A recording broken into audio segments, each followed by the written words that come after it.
November 8th.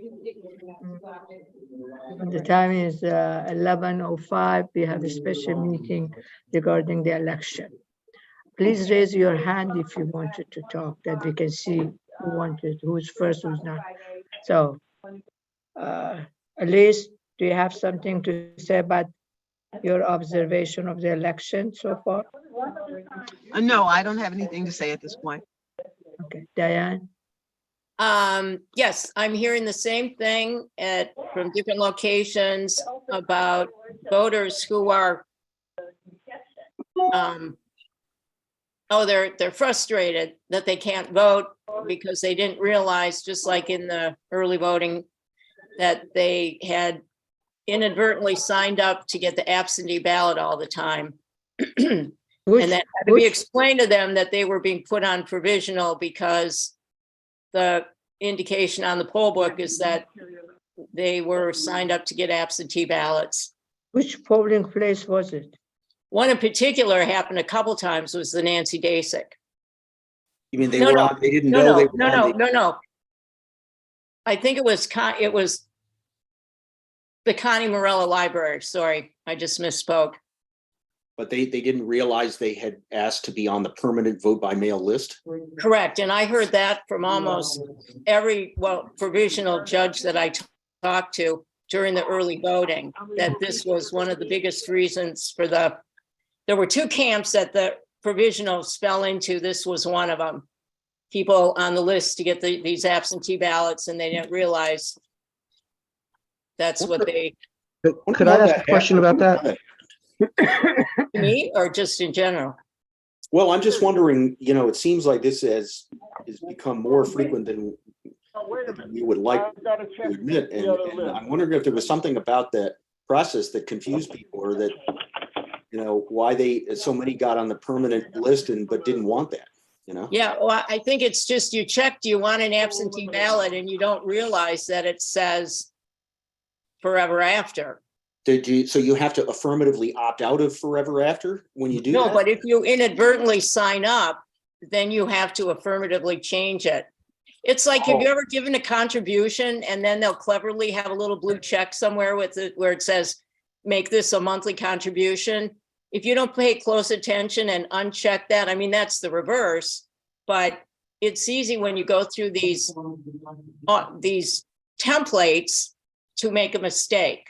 But so is there an option to request a mail-in ballot for just this election? Yes. And not any I think there are two boxes there, right, Allison? There are two boxes, one for this election and the second one, keep it forever. I'm guessing that happened. So we can do it. You don't have a control over it.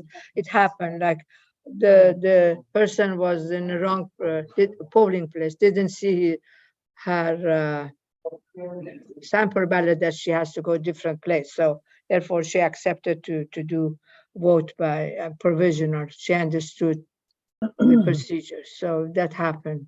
Well, I think I think it's more than that, though. That's different than what we're talking about. Right. I guess what I'd want to do is, I'm not sure we can do it right now. I don't know if the state's website has an option right now for requesting a mail-in ballot. They probably don't. But it would be good to see whether there's anything that can be done to make it clearer for people when they're requesting it once and when they're requesting it permanently. I don't think it's like what you're describing, Diane, where it's some little check that's hidden, although I'm familiar with things like that. Yeah. I think this one was probably not hidden, but it was enough print that they just said, yeah, I want an absentee ballot, and then didn't see. And then I do have one other thing when we're done with this issue to mention that happened today. Should I go ahead? Because I know Nahid had brought up a different issue. It took quite a while, which is why I almost missed the 11 o'clock mark, right up here at the, down here by the Silver Spring Middle School. Silver Creek. I bet Silver Creek, sorry. I bet it took in excess of 20 minutes for a voter to have resolved her check-in, because our poll book had her listed under two different names. They had two voters listed and it was one person. And with passport, driver's license, all sorts of stuff, we finally pieced together that she got the universal driver's license 2 years ago. And at that time, motor vehicle re-registered her for voting. So she, in essence, is on our voter rolls as two people who could have walked in there today and voted on a machine. And there's something else too. I can't remember what the other part was. But and she's been getting duplicate mailings from the Board of Elections for the last 2 years. And she just didn't really think much about it. I mean, a lot of people aren't real, there's a lot of minutia about our voting process for just as far as the technicalities, and she hadn't reported it to anybody, but she's been getting duplicates. So in essence, she is there. Well, I think you get the point. I can't imagine this is the only instance where this has happened. So I would like to see a cleanup at some point after this election. Yeah, That's Diane, one story. during the canvass, one of the canvassers told me that she got 2 mail-in ballots delivered to her house. She said, of course, I only returned 1, but I couldn't figure out why she got 2. So I did hear about that in another instance. If she returned the one, will that then get removed from the voting list? In other words, if you get 2 sample ballots and you return one and say you do a duplicate or something, does that trigger it, or do they have to do more?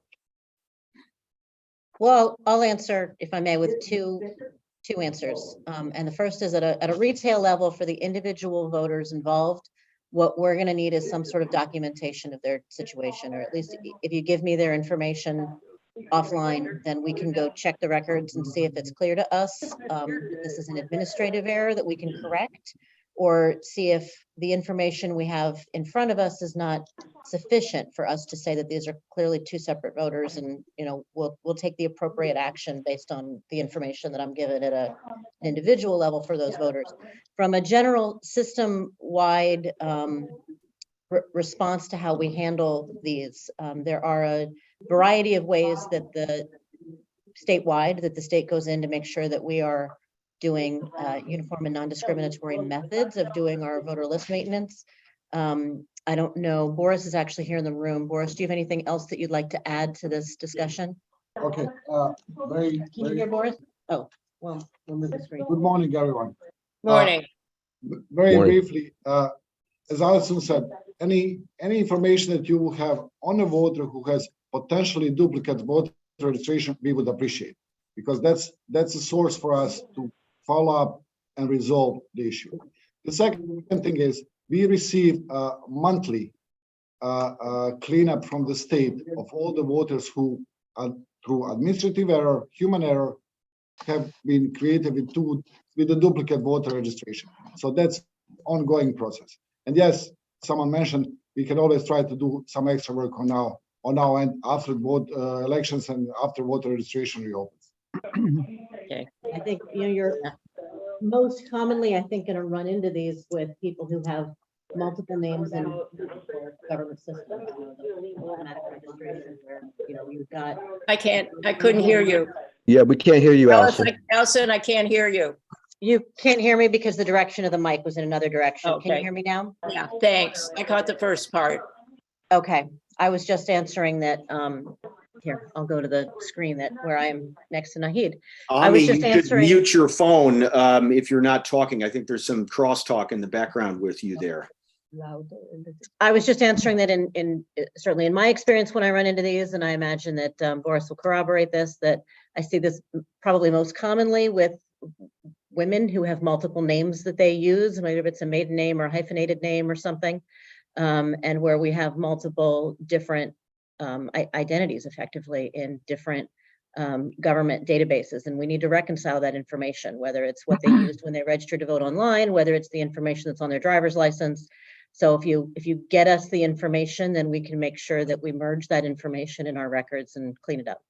who should we send it to, you or Boris or both? Boris or- would be better. Send it to Boris. Please don't send everything to me. Yeah, I mean, today, the site, I happen to know the site manager who is a neighbor, and this is why it took so long. When I left to get back here, she was on the phone to the Board of Elections, excuse me, straightening this out. My concern is, I accept everything you have said, Allison, about trying to fix this, but as this illustrates, short of this woman today self-reporting on this or discovering it, and it took a long time to figure out what was going on. What is the mechanism when you've got 600 government agencies signing people up to register to vote? I haven't heard anything that that allays my concerns that with what's given these monthly reports, that's going to do anything to help clean it up. So I don't want to spend all of this morning talking about that, but I think this is just a great example of why I will be talking about this at future meetings. Thanks. And I know everyone's doing a hard job. I'm not pointing fingers at anybody at all. You don't think our election workers would recognize if the same name, same date of birth voted twice in the same day? I mean, I'm guessing that someone would catch that. If there's two entries in the poll book and one of them is not marked as having voted yet, they might not, you know? And if she goes to two different people and they're busy and a different person comes in using the name, I'm not saying the same person would try to vote twice. No, I'm saying I understand. You're saying, no, right. there's, so I Right, mean, I all sorts of understand. permutations. Yeah, I think it easily could happen. Right. I think one comment, and I do recognize and appreciate that this is an ongoing conversation for us to have and not to resolve in this meeting here and now. But I think one thing that I do want to make sure that anybody who is, that we all have front of mind, and anybody who's listening to the meeting is aware of as well, is that we maintain all of this documentation. And so even as and when we identify that an individual is listed twice in the rolls, then at such a time as we are able to reconcile that and pull that all together, we have the complete voter history. We have the complete evidence of when an individual voted. And if we subsequently identify that there's a duplicate voter history, that is something that we would forward to the, we would forward that through Kevin onto the appropriate authorities. Yeah, to the attorneys. Thank you. Mhm. Yeah, it's just a lot of moving parts. I mean, like all complicated systems. I appreciate all the hard work, everyone, diligent. We know it's not intentional. Yeah, the polling places were busy beginning of the morning. After that, it got stabilized. So the places I visited. Alan? Ballot marking devices, ballot marking devices, ballot marking devices. We need more ballot marking devices. They were so popular, of course, in early voting. They're still very popular. That's what there are lines at 4 different precincts for ballot marking devices.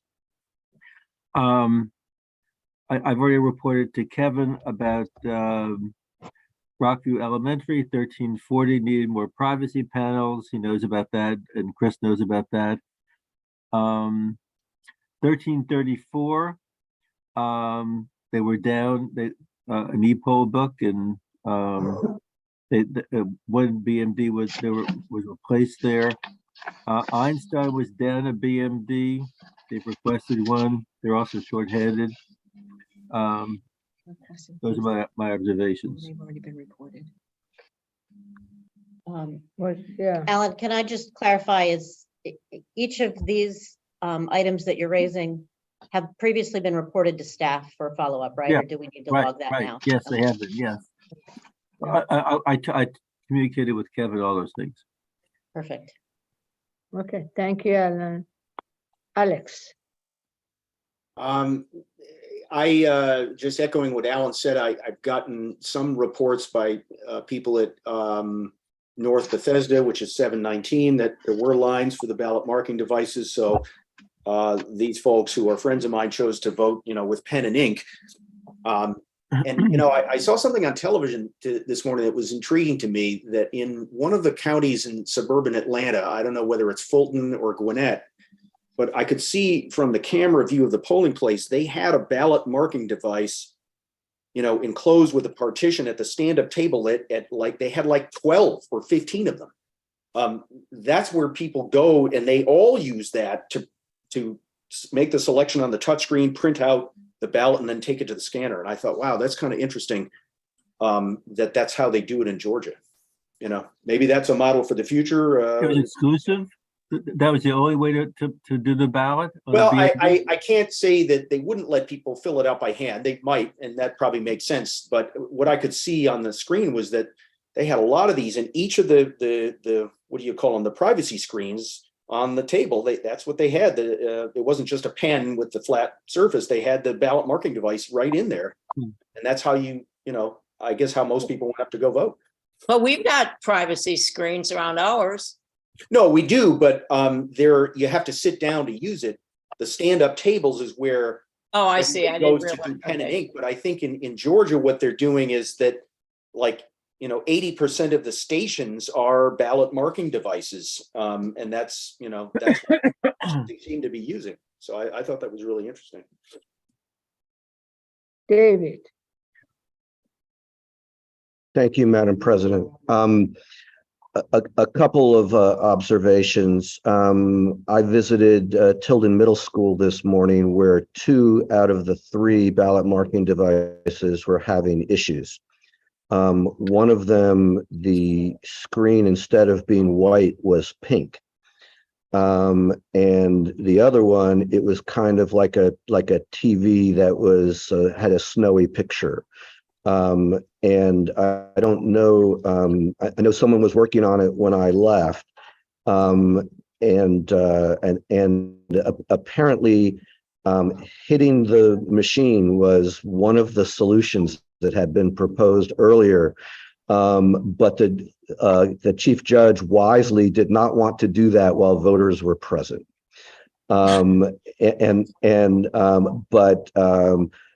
I totally agree with the idea of having more of them, but I do think we have to make sure that they are operating properly. And I don't know what the particular issue was with those, but that was definitely part of it. And then I'm sitting at the Silver Spring Civic Building, and they are having very long lines here. And it is a similar issue to what we've had in past elections, certainly in 2018, that a number of people are here who did not realize that it's not like early voting. And there are 2 precincts that do vote here today, and a number of other Silver Spring precincts that don't vote here today. And so there are lines at the provisional table. There are lines basically all over. So prior to our meeting, I made an announcement to everyone about how they could save themselves a bunch of time if they were to go to the state board website, elections.maryland.gov, and there's a find your polling place link. And if they found their polling place and it was not here, they would save themselves between 45 to 60 minutes because of the delays at the provisional table. But we may want to think about for the future. I realize that we have limited options for polling places when other polling places are not available, which I believe is the situation we had for this building today. But we may want to give people extra equipment, extra line workers, et cetera, because, and I plan after we're done with this meeting to kind of work the line here, because if people don't hear the general announcement, it could be that they could save themselves and us a lot of time if they were to vote in their local polling place instead of voting provisionally. But I don't know if you can see it behind me, but there's a very substantial line into the hallway and kind of all the way across the front door. The other thing is that they could definitely benefit here from more ballot marking devices, because they're really kind of set up to be a double precinct, and at the moment they're really more than a double precinct. They're because of everybody kind of being used to voting here. David, do you think that some people might be confused having gone there in 2020 when it was a vote center in the general election and thinking, well, Yes, that we can do it again because I did it 2 years ago? totally possible. I don't know. I mean, I'm sure that they probably got their sample ballot that told them where they're supposed to vote. And I don't know whether they got additional mailings that told them where they're supposed to vote. But regardless, I think people are used to, we're all creatures of habit. And I think that is definitely a possibility. The other thing that happens is that if they only find this out when they get to the check-in table after they've waited in line for however long already, they're much less likely to say, oh, I'm going to leave and skip the provisional ballot table. They're much more likely to say, I'm already here. And if I leave, I don't know what line I'm going to get there, wherever there is. And then, of course, it's also complicated because whatever redistricting changes and precinct changes were made in Silver Spring, and I don't remember, quite frankly, what changes were made this year for these precincts that are in downtown Silver Spring. But they may be at a new polling place and what they're used to anyway. So, but I do think you're right, Alex, that 2020 could easily be a factor in that. Alan. Oh, can I have some Allison, do follow-up we, questions on that, but it can wait. Miss Alan talk. do, Alan, do go we ahead. know how much the BMDs cost? What's the question? I It's can a hear you. state. It's split with the state. Go I don't ahead. know. It would depend on how we procured it, and I'd have to get that information. Yeah, Allison, did you have, $1,000 a you, pop. 1340, they also had a white screen, a fuzzy screen like the televisions used to be like. They put that out. Allison, did you have comments on what I said? I Go do have ahead. some questions about Silver Spring, but I wanted to make sure that we got through. Go ahead. First off, and David, thank you for being there. And I will follow up with our staff on site as well. Of course, we have a data collection tool where we're collecting the line length every hour. But do you have an estimate of what the line is, what the length, the amount of time spent simply to get to the check-in is at the line at Silver Spring right now? No, I can show you what the line looks like, but I can't tell you. I mean, I don't know. Okay. The only estimate I got from the chief judge was 45 to 60 minutes once you get to the provisional line for that. And that, so that was my second. But let me, I'm going to turn my camera off for a minute and walk over there. Then I can show you what the line looks like. Okay, I also wanted to ask a couple other questions. Okay. I don't have to go over there because the line has come to me. I saw. So I am sitting next to the restrooms at the Silver Spring Civic Building Back there, and yeah. all the way back. And this is what the line is now looking like, going all the way to the front. I'm at the side entrance to Silver Spring Civic Building. So you can see that's going to the front and then around the front as well. Do they need more hands there? Yes, I'm guessing that the answer to that is yes. But like I said, when we're done, I will, work the line and try and encourage people to look at, find my poll and make sure that they are in the right place because it'll save themselves and us a lot of trouble. Okay, and that's a location where I would expect an evening surge. So we'll make sure that we get some additional manpower out there. Or what is your estimation of the manpower? I think the surge is already happening. I mean, if the line has gotten longer because when I started sitting here at 11 o'clock, the line was nowhere near me. Gotcha. Gotcha. So Okay, I'm gonna get some lunch. Like finish lunch, David, I'll join you. Okay. And I don't, and Allison, I'm guessing that extra BMDs and extra, I mean, Alan and I can work the line and others who want to join us, but I mean, mostly it's just letting people know that they should, they should look up their polling place and, and save themselves some time when they get in. Is So there, getting some information out, maybe sort of more generally, seeing if we can get some of the media to carry the story that voters are not, that we don't have vote centers today. If we can try to get that message out a little bit more. The average voter does not know what a vote center is. Right. So I would just simple message, if you don't vote at your own polling place, it will take a lot longer. Understood. You know, And any other specific recommendations, I'll follow up with you offline. I just want to make sure that we get the right supports out there to Silver Spring and to Mhm. any other locations that we identify over the course of the Mhm. day that we need that we need those supports. thank you. Thank you. Alrighty then. So are we cover everything? Should we go back, visit the polling places and help them? Or do you still have? Madam President, did you have any observations you wanted to report? No, I mean, it's the same thing. The line was long, but then quiet down. Now is a lunchtime.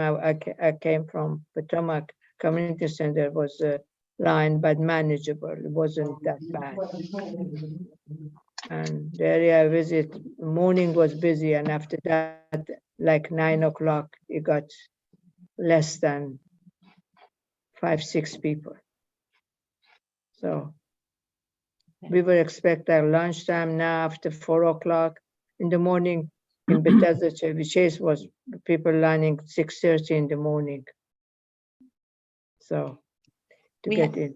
We do have, in addition to the collection of the line information every hour, of course, when we have the election judges post the 11 a.m. counts, we have sent out a text alert asking for that information. So we'll take a look at the data that we get back in response to that text alert and see how that helps us compile information about which sites may be seeing a surge and need some additional support. Actually, let me just make one more observation. I sent this to Kevin, and I think it's being followed up on already. But there was a report that one of the 2 BMDs at Mill Creek Town Elementary School, which is precinct 9-4, was down. And I'm hoping that either it was fixed or replaced, because having only one BMD doesn't seem like enough. So David, I'm not on screen, but it has been addressed. It's on, if it cannot be fixed, it's being replaced. It's on Awesome. the list of polling places to get another BMD. That's great. Thank you so much. I appreciate that, Kevin. No problem. Okay then. So if nothing else to do, yes, Oh, yes, Alan. Alan has it. Does Kevin or someone have more information about the pedestrian struck near Fields Elementary School? The gate is looking. I think I heard 2 people were hit. So Yeah, there that's it. were two adults that were struck. We don't know if they were voters or not. The road was partially closed, but it was not, the police worked with the board and our Homeland Security and kept the road open. There is a brief article on CBS9.com on it, but I've been told that the road has been cleared. Their accident investigation has been completed. They said the driver was drunk and ran over and killed 2 people. That's final. Oh, geez. Oh, my Lord. They were reporting on the radio that they were on their way to vote. And of course, that's just a report. We don't know. Yeah, I don't have confirmation of that. I do have confirmation that there were 2 individuals and that they were in critical condition. Oh, my And Lord. as Kevin just reported, we, part of School Road in front of Fields Road Elementary was closed, but in working with the police and Homeland Security, we kept the access into the lot next to Fields Road Elementary open, and voting was uninterrupted. Oh, man. Okay then. So we're okay. Yes, Diane. Oh, good. I just are, if we're done with our reports, I haven't heard from Ami, so I don't want to Oh, jump good in. 'Cause point. it's- I have nothing new. I drove by several sites on my way to where I am at the moment, and there were lines, but they didn't look unmanageable at all. Okay. Then I have a question, just for clarification. Can you give me the public web address for this evening to access the voter counts when they're released? Either 777vote.org and then follow links there to the State Board of Elections website for results, Well, or elections.maryland.gov. okay, do you have the specific, because I remember during the primary, it wasn't that easy to find. Those are the only links that I have. But by tonight, Diane, it's possible that elections.maryland.gov will link you directly to results when they're available. That's usually what they've done in the past. It will. The what? It will. Okay. Thank you. I just want to get that all teed up for some people were asking. All right then. Can I have a motion to adjourn the meeting? Madam President, I move that we adjourn this special meeting. I Second, second. those in favor, aye. Aye. Aye. Opposed? Thank you then. Thank you so much. Bye. See you later, Stay David. safe out there, everybody. See you later.